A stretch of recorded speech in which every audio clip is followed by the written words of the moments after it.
mendatangkan keberhasilan, kita banyak orang yang menonton, banyak orang yang suka, banyak orang yang bisa mendapatkan banyak pelajaran juga dari tayangan ini.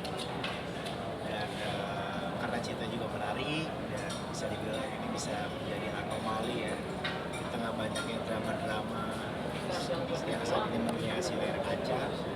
Namun ini kita hadir dengan sesuatu yang berbeda. Kita hadir dengan cerita yang ringan, dengan komedi yang dengan romance yang dibumbui komedi. Peran kalian di sini seperti apa di pasangan juga atau istri atau Sementara ini awal-awal episode jalan ini belum jadi pasangan sih, tapi ya ceritanya menarik karena di sini tuh kayak Tom and Jerry gitulah. Dramanya ada, tapi komedinya juga ada. Insya Allah seru. Terus tadinya justru malah pas aku lagi hamil dipaksa untuk episode awal-awal tuh udah cepet nikah, tapi pokoknya harus nonton, makanya jangan sampai kelewatan karena ceritanya sangat menarik. perannya mungkin sebagai apa? Perannya aku sebagai Galuh, Kak Bilar sebagai Raka. Gali-gali. Kalau Gali-gali. Galuh ya Galuh anak abah yang Galuh dan Ratna. anak abah yang nurut terus. Anak abah. Iya. Beres kan kampanye. Anak yang beda. Anak abah terus yang nurut, terus cita-citanya pengen jadi penyanyi tapi nggak diizinin gitu. Kalau Raka sendiri ya Jadi kita ceritanya dijodohin lah karena atas dasar kedekatan orang tua kita. Namun kita sendiri memberikan penolakan gitu, karena kita merasa bahwa kita sama-sama nggak cocok lah gitu. Nggak cocok secara karakter, nggak cocok secara selera. Ya namun pada akhirnya mau nggak mau pada akhirnya nanti kami akan menerima perjodohan ini meskipun akan ada banyak proses lah di mana kami melakukan berbagai banyak cara untuk pernikahan ini bisa batal, dan inilah yang apa namanya ini yang sedang dikembangkan, dan inilah yang menarik karena biasa lah ya, standar ya, benci-benci dari cinta gitu. sebetulnya bukan akhirnya mau tapi mau nggak mau. Ya, mau. Ya kan, mau nggak mau Raka sama Galuh tuh jadi ojok-ojok sama abah sama bapaknya gitu karena mereka bersahabat dari kecil. Karena Galuh ini penyanyi dangdut, Raka itu nggak suka sama penyanyi dangdut. Iya bener, karena penyanyi dangdut itu Nggak gitu, rawan disawer katanya. karena Sering Raka tuh nggak suka Disawer. ngeliat perempuan disawer. Padahal dia suka Padahal dia nyawer. tukang nyawer si Raka ini, tukang nyawer di depan. Iya. Tapi dia nggak mau punya pasangan. Maksudnya pasangan dia tuh disawer. Nah menurut dia penyanyi dangdut itu dia suka disawer. Dengan Menarik kan? Menarik gitu. benci-bencinya gitu atau kesulitan Kalau bagi aku kesulitannya banyak ya di sini karena biasanya kan drama ya. Kalau drama tuh udah tahu ceritanya, peran aku sebagai apa, udah tinggal oh iya berarti karakternya kayak gini ya, berarti harus mendalam itu sedih. Nah kalau yang ini tuh kayak anak baik, ceria, tapi ada sisi melonya juga tuh dan ngerubah-rubah itu tuh. Terus ketika ketemu sama Raka ya dia jadi berantem, jadi Tom and Jerry yang pas itunya aja sih susah menurut aku. Kalau drama kan udah ketahuan ya, misalkan kalau pas adegan nangis ya kurang lebih entarnya juga anaknya dia pasti akan yang mellow tipenya. Nah kalau ini tuh kan susah, ntar pas ketemu sama Rakanya marah-marah, berantem gitu terus. Tapi nah kalau yang ini tuh ya harus lucu juga gitu. Sementara kan biasanya udah terbiasa dengan drama yang sedih, nangis. Kayaknya kayak rasanya gitu, mungkin karena udah nyaman kali ya sebelumnya gitu dengan drama, pas dikasih tantangan ini tuh ngerasa kayak buat aku pribadi lumayan agak berat.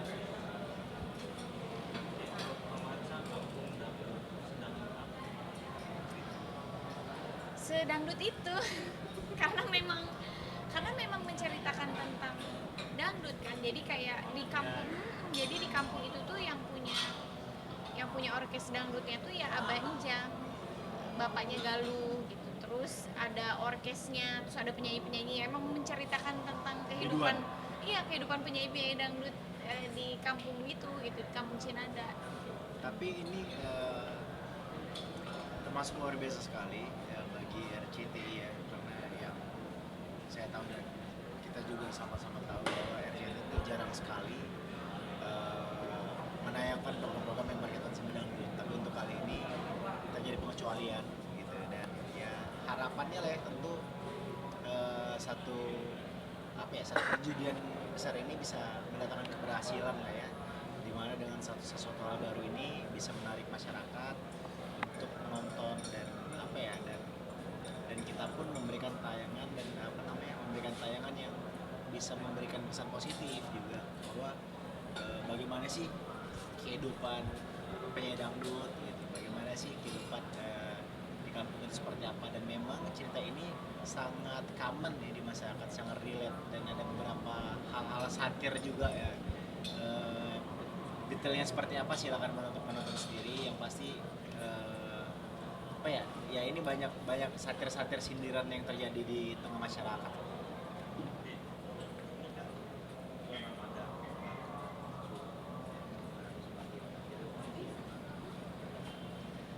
Jaga kondisinya standar lah paling ya, apalagi ini kan syutingnya juga sehat ya, jadi nggak sampai malam banget gitu, memang sesehat itu. Terus memang kita juga udah komit untuk bisa membagi waktu untuk anak kerja, terus kita juga bisa quality time, kita bisa mengerjakan ibadah kita semestinya gitu. Lumayan saat ini tuh lumayan agak ngejalaninnya agak lumayan ini ya. Scene-nya juga nggak banyak kita, scene-nya nggak banyak, malah lama dan nunggunya ya. Ya karena plotnya kan banyak. Karena plotnya pemainnya banyak, jadi otomatis kita multi plot ya. Plotnya tidak hanya terfokus pada kita. Jadi ya selain jam kerjanya juga kita sudah nentuin, jadi kita lebih banyak waktu juga untuk lebih cepat lah kita untuk pulang, untuk menghabiskan waktu bareng sama keluarga. Juga di sini pun, di lokasi pun kita lebih banyak menunggunya sebetulnya ya. Karena kita dibayar untuk menunggu.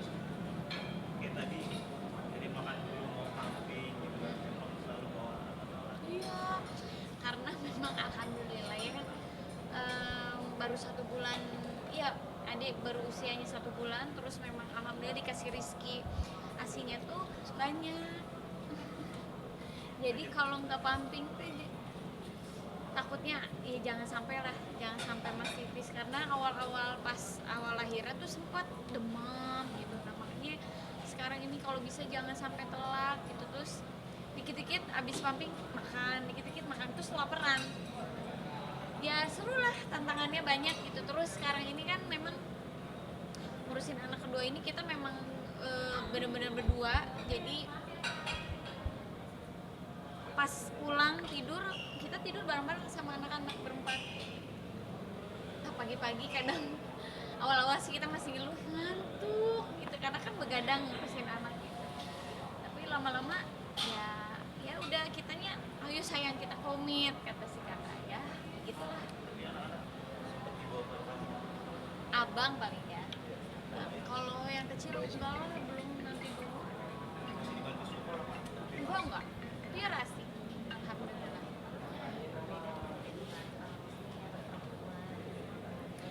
Perbedaannya ya beda sih, yang ini begadang, yang ini tengah malam melek, terus lebih iya, sebelumnya abang kan tidur terus malam. Terus kan katanya kalau nonton bola sama bapak ya kan, sebelum nemenin nonton bola kan kadang-kadang nonton bola juga itu kan dia yang nonton bola. udah sama aja. katanya kalau anak perempuan anak cowok itu asinya nyusunya banyak, kuat. Ternyata sama aja, sama-sama kuat ya. Makanya kita tuh kita bilang si Ade tuh monster ASI karena banyak banget musuhnya. Alhamdulillah, tapi asinya juga alhamdulillah banyak. Aku sekarang udah lebih cabi ya, tingginya juga bobotnya bertambah kemarin setelah diukur kembali. Dan kemarin pasti kita check up, tingginya bertambah, beratnya juga bertambah ya. Untuk umuran dia menurut dokter itu udah sangat ideal, Bahkan lebih lebih sebagai anak perempuan pasti kan secara psikologi itu juga tahu sendiri lah gitu gimana mungkin ngadepin lebih enak perempuan. coba lagi. Berarti makanya gimana belum ngerasain. ngiri nggak yang laki-laki misalnya gimana gitu bagi duanya gimana Ya cara ngetritnya beda ya mungkin ya. Kalau kita kalau cowok itu kan lebih kayak teman main, teman gelut lah istilahnya ya, dalam tanda kutip ya. Kalau cewek ini kan kita benar-benar yang benar-benar yang ya apa yang dia minta tuh pasti akan kita berusaha penuhi gitu. Kalau anak cowok tuh kan kita kadang-kadang apa yang dia minta tuh kita bisa ngelakukan counter atau penolakan gitu ya. Kalau cewek itu apalagi beberapa teman saya yang udah punya pengalaman punya anak cewek yang udah mulai gede, mereka tuh selalu hampir sama responnya, nasihatnya bahwa ya udah lo ntar siap-siap aja bahwa anak cewek akan lebih kritis, lebih ngatur, dan apa yang dia minta lo harus siap untuk nggak bisa nolak gitu. Dan begitu saya ngelihat pas lagi bayi, ya ini kayaknya di masa depan, di masa yang akan datang ini kayaknya gue akan mengalami hal yang teman-teman gue udah rasain gitu. Karena memang beda cara kita memandangnya, cara kita menggendongnya itu benar-benar beda gitu. Jadi saya udah nggak, kalau El dulu masih bayi kan sering saya jailin fotonya, saya kasih stiker avatar gitu di keningnya. Kalau ini saya nggak pernah saya apa-apain gitu karena udah ini anak gue yang gue perlakukan kayak ratu lah gitu. Jadi jangan cemburu kamu ya, pasti dia. lagi ke abang El Iya. Siapa? abang El lebih cemburu ke kamu gitu Gue sih justru abang tuh masya Allah banget. Jadi kayak dia nggak berusaha untuk nunjukin kalau dia cemburu, kalau dia kok bunda sama adek terus, nggak gitu. Jadi memang kita tuh udah komit juga dari awal, jangan sampai nanti terlihat lebih berat ke adeknya. Jadi biar dia nggak ngerasa diasingin gitu. Kok sekarang udah ada adek sama adek terus gitu. Makanya tidur kita selalu bareng gitu. Mau jam berapapun misalkan kita pulang pasti kita pindahin langsung dari kamarnya ke kamar kita gitu. Terus Jadi kita sebisa mungkin lah nggak mengurangi perhatiannya terhadap abang, karena ya naluri anak sulung ya biasa kan pasti akan secara manusiawi akan kadang ada rasa cemburu ya. Jadi kita sebisa mungkin untuk menunjukkan bahwa dia masih prioritas utama kita gitu, tanpa mengesampingkan anak kita yang baru lahir. Ya tapi dia masya Allah pintar banget dan dia dewasa ngerti gitu. Terus dia juga setiap pagi setiap bangun tuh yang dicari adiknya. Adiknya adik mana? Dikis adiknya sebelum berangkat sekolah, sebelum berangkat kemana main gitu dia Saya selalu cari. sering kok saya posting di konten subscriber saya di Instagram. Boleh kalau mau subscribe Instagram saya. dikasih tahu belum dia mau puasa Udah ngerti dia nyanyi Ramadan tiba. Abang mau belajar puasa nggak? Mau berarti abang nggak makan nggak minum ya gitu. Ya tapi kalau abang lapar gimana bun? Katanya ya nggak apa-apa, abang makan aja kalau abang sekuatnya aja. Ya udah mulai pelan-pelan sedikit dikasih tahu. Seru punya anak cewek cowok dengan karakter yang berbeda, dengan muka yang berbeda. Ya mungkin bukan sama kembar. Kan biasanya adik kakak tuh ada sama, ternyata abang sama adik Dan kamu sama adiknya beda. gitu sih. Terawihnya gimana bang? Ya, dengan ya Bismillah ya, mudah-mudahan nggak dan bolong tarawihnya. treatmentnya pun kita beda kan, cara kita memperlakukan mereka kan beda gitu. Karena saya selalu merasa bahwa nggak mungkin kita dengan karakter yang beda, pendekatannya pun pasti harus berbeda. Tinggal bagaimana kita sebagai orang tua harus mengenali bagaimana karakter masing-masing anak kita. Cara nge-treatnya itu pasti akan Pasti. Ada terawih apa bang? Ya nanti kalau ada kesempatan bolehlah kita belajar. Dia juga beberapa kali diajarin sholat juga, dia apa namanya udah mulai ngerti gerakan-gerakan sholat kayak rukuk, sujud kemarin. Ada kemarin ya Bang Electric Explorer. Tapi mungkin juga ini bertambah anggota baru juga. Maksudnya tadi kan bilang kalau malam, cuma ini kan udah mau Ramadan, yang sahur itu gimana? Materi terawih juga syukur. ya pokoknya pas anaknya tidur kita tidur, jadi pas anaknya kayak misalkan sekarang nih dia udah ketahuan nih sekarang tuh bangunnya tuh selalu bangun di jam 2 atau jam 1. Pas kita tidur dia melek. Iya, tapi ya ya maksudnya pelan-pelan tuh kita udah mulai tahu cara gimana ya caranya ngikutin. Terus ya kita diajak, maksudnya adiknya diajak ngobrol, adek papa sama bunda besok harus kerja, adek tidur ya. Maksudnya semakin Dan dia jawab.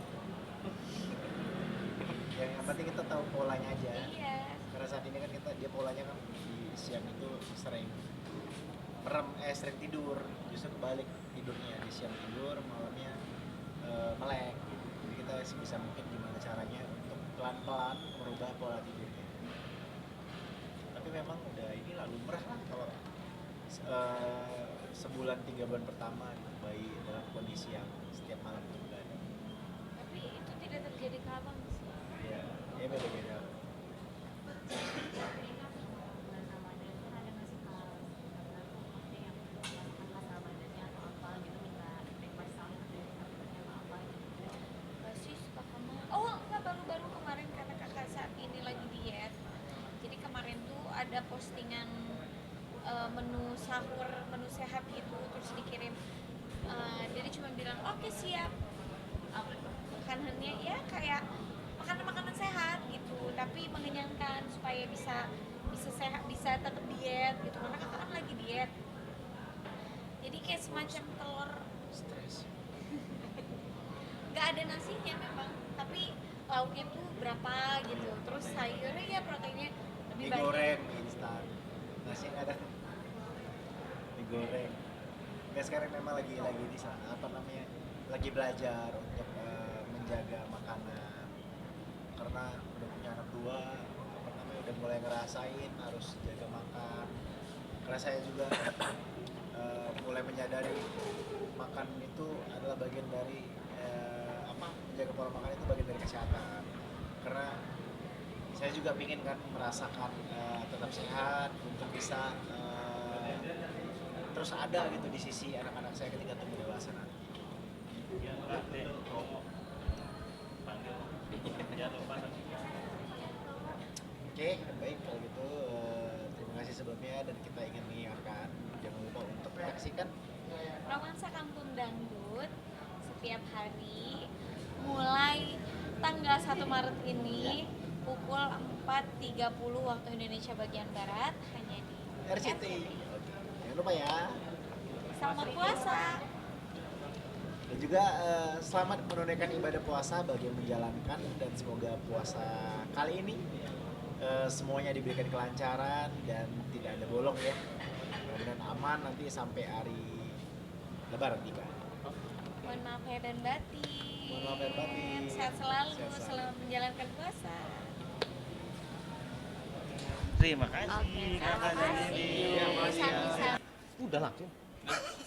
Gak apa-apa. Oh, ya sebenarnya sih itu pro kontra ya, karena sebagian kemarin dengar di berita kan ada oplosan yang tadinya Pertalite ternyata sama pihak oknum-oknum di atasnya karena dikorupsi, dijadikan Pertamax sebenarnya Pertalite tapi dibilangnya Pertamax. Jadi orang-orang itu masyarakat lain beranggapan, wah selama ini saya isi mobil Pertamax Pertalite tuh.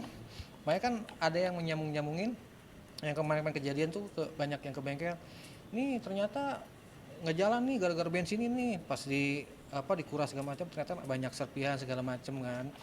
Cuma kan kemarin juga dari Pertamina-nya juga sudah keluar statement bahwa nggak semua dan Pertamax ya Pertamax, si Pertalite ya Pertalite.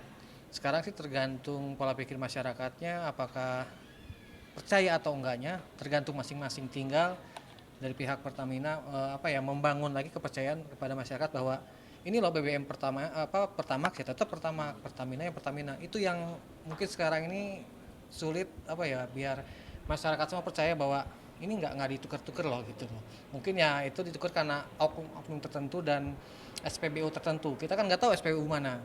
Cuma ya kebanyakan sekarang kan masyarakat kita kalau dari serang pola pikirnya, oh ya ini bagusnya ini, oh ternyata begini. Nah itu yang harus sedikit dirubah sama pihak sana gitu. Nah, lu sendiri sebagai masyarakat dan pengendara, makanya apa? Tergantung. Kadang kalau ya isi Pertamax ya Pertamax, cuma ya kemana-mana selalu pakai motor kan, ya udah kalau aku sih cuek Pertamax ya udah.